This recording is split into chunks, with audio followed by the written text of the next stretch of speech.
nieuws dat de potvis aan zou komen. En nu op goed geluk naar de haven. En ik hoor net dat hij er binnen enkele minuten aankomt. Dus ik ben heel benieuwd. Hartstikke spannend.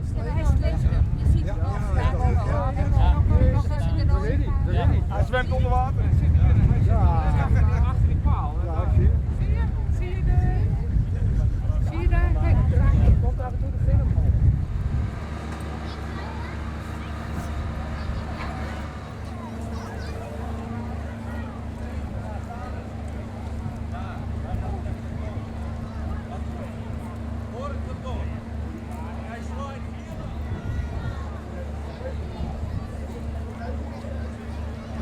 De operatie was in gang gezet om aan de staart uit het water te tillen, deze potvis. Maar dat is niet gelukt. Waarom niet?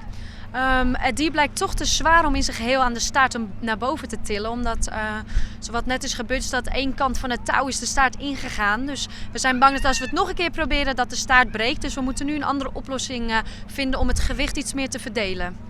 Heeft u enig idee hoe lang dat kan duren? Ik denk dat dat nog wel een uur kan duren. Maar het bergingsbedrijf is momenteel zijn best aan het doen om het dier zo snel mogelijk nu op de plaats waar de sectie gaat plaatsvinden te krijgen.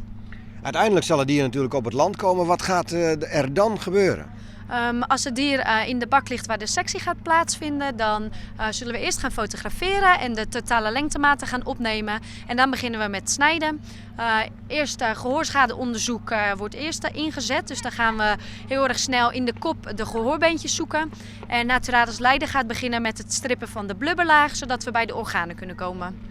En dit onderzoek is in eerste instantie vooral bedoeld om te achterhalen waarom hij hier verdwaald is geraakt? Dat klopt, om te achterhalen waarom het dier uiteindelijk is gestrand en waar hij dus aan is gestorven. Is daar op dit moment al iets over te zeggen? Op dit moment niet.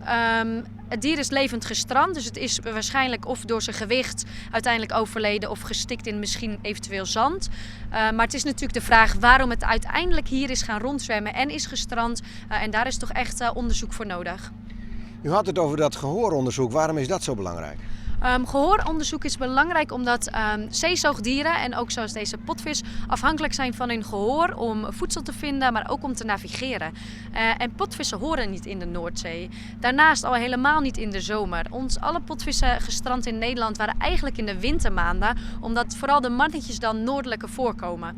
Dus op dit moment is het al erg uniek dat hij rondzwom en al helemaal rond deze tijd van het jaar. Toch hebben wij het idee dat in de laatste tijd wel meerdere van dit soort vissen aanspoelen. Neemt dat toe? Het lijkt alsof het toeneemt, maar het komt ook omdat mensen zich er meer bewust van zijn. Dus als ze uiteindelijk op het strand liggen, wordt het eerder gemeld. Maar we hebben inderdaad de laatste jaren wat andere walvissoorten ook gehad.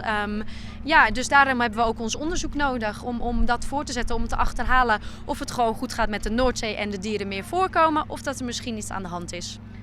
Zo'n bergingsoperatie kost natuurlijk ook het nodige geld. Hoe wordt dit gefinancierd? Momenteel werken we volgens een protocol wat is samengesteld door het ministerie van Economische Zaken. En dat is naar aanleiding van de stranding van bultrug Johanna op Texel.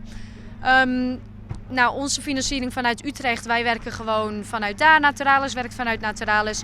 En het bergingsbedrijf wordt verder geregeld via het ministerie. Daar is financiering voor uitgetrokken. De operatie loopt misschien wat vertraging op. Kan dat gevolgen hebben? Dat kan zeker gevolgen hebben, omdat het dier momenteel aan het doorrotten is van binnen.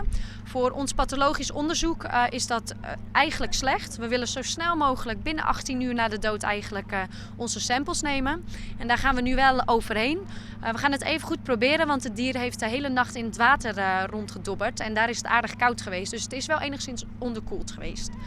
We herinneren ons allemaal nog Johannes, of later Johannes zoals bleek. Die heeft uiteindelijk ook geld opgebracht, bijvoorbeeld door energievoorziening en andere zaken. Kan deze vis ook nog geld opleveren? Dat is nog niet bekend. Het wordt sowieso waarschijnlijk het skelet wat in een natuurhistorisch museum wordt vrijgegeven. Daarnaast, potvissen kunnen het zogeheten ambergris in hun darmen hebben. Wat ook de potvis had die naast Johanna strandde. Daar zat een paar €100.000 aan ambergris in, wat in de parfumindustrie wordt gebruikt.